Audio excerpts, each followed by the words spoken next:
Hello viewers, welcome to my channel. আজকে তোমাদের সাথে শেয়ার করব সর্ষে পোস্ত দিয়ে ভোলা মাছের রেসিপি। তো চলো বানিয়ে নেওয়া যাক। এখানে আমি 500 গ্রাম ভোলা মাছ নিয়েছি। মাছটাকে ভালো করে নুন হলুদ মাখিয়ে ভালো করে অল্প ফ্রাই করে ভেজে নেব।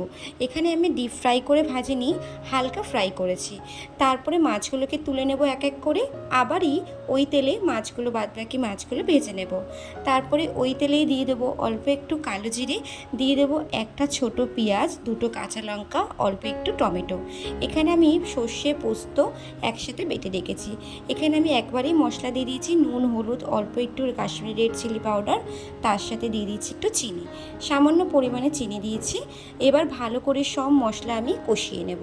যতক্ষণ না তেল ছাড়বে ততক্ষণ কিন্তু কষিয়ে নিতে হবে। আর এখানে আমি সর্ষেটা বাটার সময় আমি একটু নুন দিয়ে বেটেছি, যাতে করে তেতো ভাবটা না আসে।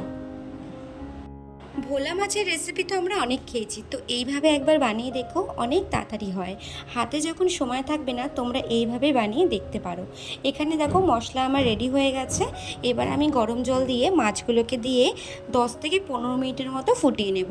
নামার আগে একদম দেশি ধনেপাতা দিয়ে নামাবো। তো দেখো এখানে আমার রেডি। তো আজকের রেসিপিটি কেমন লাগলো অবশ্যই কিন্তু কমেন্টস করে জানাবে। Thanks for watching my video.